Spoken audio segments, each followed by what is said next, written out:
Hello everyone, this is Professor Sanan Sari and today we are going to discuss about the steps in talent management process.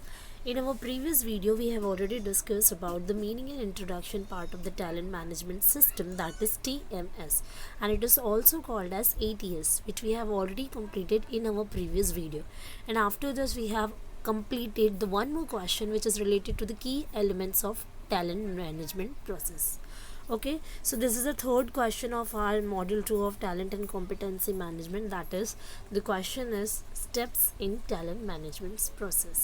सो आज की इस video में हम friends देखेंगे कि talent management का ये जो एक प्रोसेस है जिस जहाँ पर एक टैलेंट को मैनेज किया जाता है whenever we are recruiting someone, when we are doing promotion, we are giving incentives to our employees as an employer. So all these things is a part of management of talent. So what are the process and what are the steps we need to use, we need to be follow. So ये सारी चीज़ें हम इस video में discuss करने वाले हैं. So let's begin with the steps in talent management process. ठीक है, अगर आप देखोगे तो पहले एक सिनेरियो को दिमाग में बिठाते हैं, उसके बाद हम पॉइंटर्स को वन बाय वन डिस्कस कर लेंगे. अब सिनेरियो किससे रिलेटेड होगा? So definitely talent management process के रिगार्डिंग सिनेरियो होगा. अगर मैं आपको एक एग्जांपल दे दूँ या फिर आपको एक ऐसे काम दे दूँ कि आप लोगों को खुद से एक ऑर्गेनाइजेशन का सेटअप करना है. ठीक है, तो आप इस ऑर्गेनाइजेशन के लिए क्या क्या करोगे, या फिर as a HR professional, as a top level management of the organisation आप क्या क्या चीज़ों को ध्यान में रखते हो जिससे आप आपकी जो ऑर्गेनाइजेशनल एक्टिविटीज़ है उसको परफेक्टली परफॉर्म कर पाते हो. ठीक है, सो इसके लिए आई गेस जैसे ही मैंने आपको ये बोला कि आपको एक ऑर्गेनाइजेशन का सेटअप करना है, उसको पूरा हैंडल आउट करना है फ्रॉम 0 to 100%. ठीक है, सो आपके दिमाग में सबसे पहले आएगा कि हमको सबसे पहले समझना है कि हमारी रिक्वायरमेंट्स क्या होंगी. मतलब रिक्वायरमेंट्स का मतलब अगर ऑर्गेनाइजेशन है तो हमारा जॉब डिस्क्रिप्शन क्या होगा, जॉब का स्पेसिफिकेशन क्या होगा. That is called just a requirement. We need to be just understand first requirements of our organisation. हमें ये समझना होगा कि अगर मैं बिज़नेस का सेटअप कर रही हूँ तो मेरी रिक्वायरमेंट क्या होगी. Requirement in the sense of मैं कौन से प्रोसेस को अडॉप्ट करने जा रही हूँ या किस प्रोसेस के लिए I need to work with the organisation in the organisation. So इसके लिए सबसे पहले दिमाग में आना चाहिए आपका जॉब डिस्क्रिप्शन क्या है, मतलब आप क्या काम करवाने वाले हो आपकी ऑर्गेनाइजेशन में, क्या आपका स्पेशलाइजेशन होगा, क्या आपका स्पेसिफिकेशन होगा. जैसे मैंने इससे पहले भी काफ़ी टाइम वीडियोज़ में एग्जाम्पल दिया है कि अगर एक ऑर्गेनाइजेशन तो उसमें डिफरेंट क्या होते हैं, प्रोसेस होते हैं. जैसे कि अगर हम कॉल सेंटर का ही एग्जाम्पल ले रहे हैं, BPO का ही एग्जाम्पल ले रहे हैं, तो ठीक है. सो ऑर्गेनाइजेशन को सोचते साथ ही आपके दिमाग में आना चाहिए कि आप क्या काम करवाओगे. डिफरेंट प्रोसेस, जैसे मैंने बताया कॉल सेंटर है, सो वोडाफोन का कनेक्शन होगा, एयरटेल का कनेक्शन होगा, रिलायंस कंपनी का कनेक्शन होगा. So that is just different parts in the single roof of the organisation. ठीक है, सो फर्स्ट स्टेप हमारा हो गया कि हम ये समझेंगे कि हमारी रिक्वायरमेंट क्या है. फिर हमें उसे क्या करना है, किस तरीके से कौन सा टैलेंट हमारी रिक्वायरमेंट के लिए बहुत ही ज़्यादा कम्फर्टेबल बैठेगा उसको चूज़ करना, फिर उसका रिक्रूटमेंट करना, उसको सिलेक्ट करना बेस्ट ऑफ टैलेंट को, उसको ट्रेनिंग देना, ट्रेनिंग देने के बाद उस बंदे को कंटिन्यूसली ऑर्गेनाइजेशन में बने रहना, दैट इज़ कॉल्ड रिटेंशन. ठीक है, उनको प्रमोशन करना, उनकी कॉम्पिटेंसीज़ को यहाँ पे मैपिंग करना, मतलब उसका जो एबिलिटी टू डू वर्क है उसको और अच्छी तरीके से हम कैसे मैप आउट कर सकते हैं, परफॉर्मेंस को कैसे अप्रेज करेंगे, इनकी करियर प्लानिंग के लिए what are the activities we need to do. ये सारी चीज़ें हम पढ़ेंगे, even the exit part of the individual also. ठीक है, so we will discuss one by one each and every steps. ठीक है, so as you can see on my screen I have written some steps of talent management process here. ठीक है, so as you can see on my screen I have written first point, that is understanding the requirement. That is requirement. ठीक है, so understanding the requirement. First we need to understand the requirement क्या है. ठीक है, सबसे first stage and it is plays a very crucial role of the success of whole process. ठीक है, कि हमें सबसे पहले समझना है कि जो प्रोसेस मेरा है उसकी रिक्वायरमेंट क्या होगी. तो रिक्वायरमेंट के अकॉर्डिंगली अगर हम देखेंगे सो जो सबसे मेन ऑब्जेक्टिव होगा is that we need to determine the requirements of talent. It is nothing but developing the job descriptions, the job specification. कौन सा प्रोसेस चलाना है मुझे इसके बारे में फाइंड आउट करना, क्या रिक्वायरमेंट है मेरी इसको फाइंड आउट करना, that is the very first and crucial steps of talent management process. ठीक है, अगर मुझे वोडाफोन का सेटअप करना है तो मुझे पहले ये रिक्वायरमेंट समझना पड़ेगा कि वोडाफोन के सेटअप के लिए मुझे मेरे बीपीओ में क्या क्या चीज़ें रिक्वायर्ड होंगी, या कितना मैन पावर, कितने एसेट्स और whatever the thing I required, वो सारी चीज़ों का कैलकुलेशन करना। Then we have sourcing the talent. This is the second stage, I can say, of the talent management process, because it involves the targeting the talent for the industry. मतलब we need to be target the multiple talents refers to the person who have a different skills and aptitude। ठीक है, मतलब employees, workforce and talent को मैं क्या करूँगी, source out करूँगी। मतलब मुझे यहाँ पे अट्रैक्ट करना है कौन कौन से टैलेंट्स है। जैसे कि आप देखते हो, कंपनी अगर इशू करती है कि हमारी कंपनी में या ऑर्गेनाइजेशन में इतने नंबर्स ऑफ एम्प्लॉयज़ का रिक्वायरमेंट है, सो हम वहाँ पे क्या करते हैं, इंटरव्यू के लिए जाते हैं। That is nothing but the attracting the talent.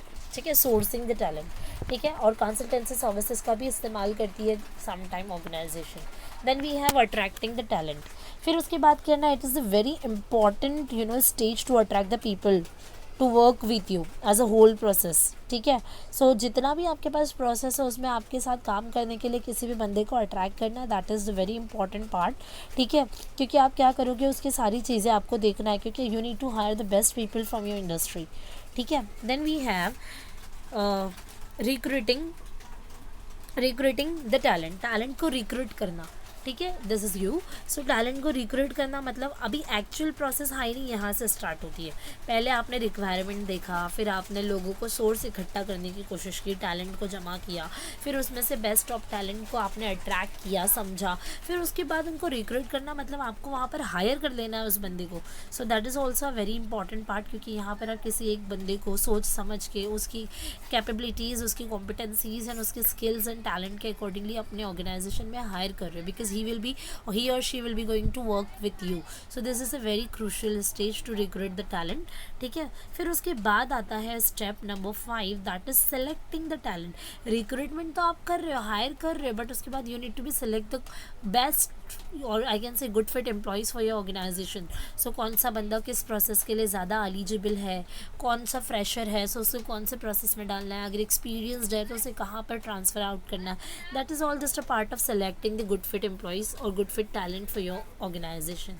Then we have training and development. जब आप एक किसी बंदे को हायर कर लेते हो, है ना, एज ए इंडिविजुअल अगर मैं इंटरव्यू देती हूँ, मैं सिलेक्ट होती हूँ, तो ऑन द स्पॉट मुझे ट्रेनिंग दी जाती है for the development purpose. So as it is if I am HR, so ये सारे स्टेप्स को फॉलो करने के बाद I need to give the training and development programme, I need to conduct the development programme also for my organisational talent. ठीक है, organisation के जो भी टैलेंट है मैंने जो अट्रैक्ट किया है, या जो एम्प्लॉयज़ या वर्कफोर्स जो मैंने बनाया है, उनको मुझे ट्रेन करना है एंड डेवलपमेंट देना है इनका।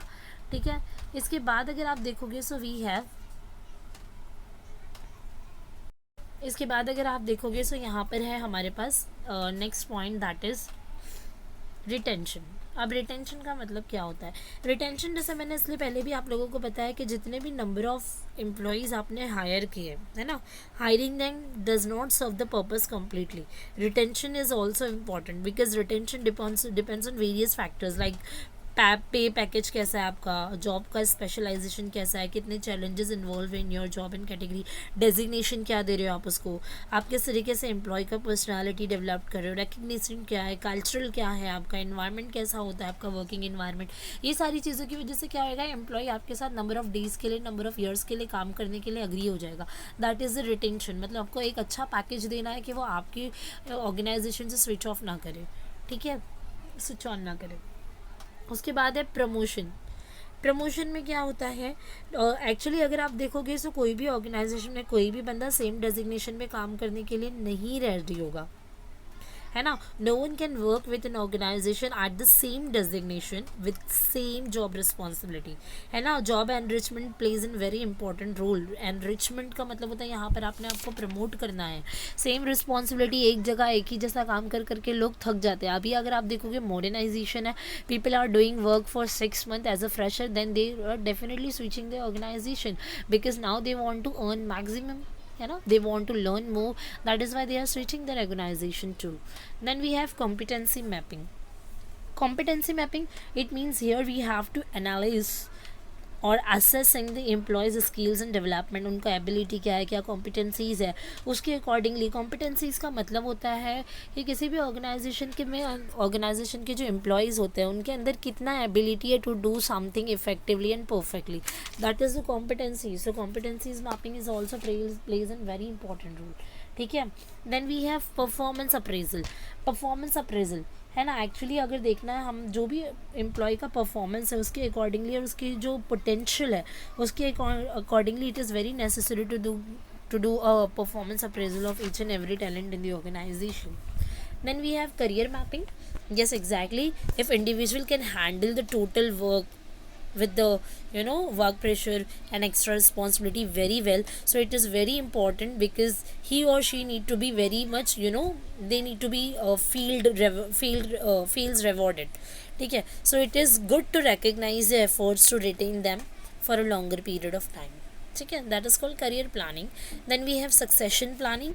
सक्सेशन प्लानिंग क्या होता है? If the candidate is eligible to do work very properly and he or she is taking extra responsibilities too, so the organization need to conduct some succession planning for them, ठीक है. यहाँ पे organisation जो भी organisation में अपना सर्व कर रहा है 100%, ठीक है, लॉन्ग टाइम से बहुत ज़्यादा यहीं पर है continuously, so he should be more deserve to hold the top position.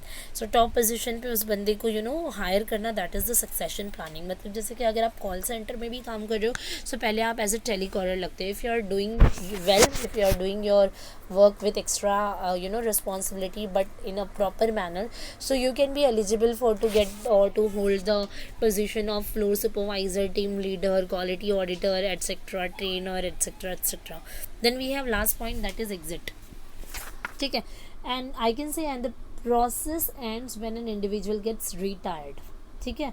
सो मतलब इस तरीके से रिटेंशन या प्रमोशन, ये सारी चीज़ें अगर आप पूरी तरीके से करते हो, so continue employee will be retain with you and within your organisation because he is getting और he is very satisfied with the same thing, so he will definitely do his work till the retirement, ठीक है.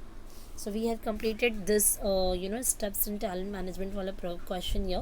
So anybody have any doubt and difficulty, so you can make a comment on my YouTube channel. That's enough for today. Bye bye, have a nice day, take care.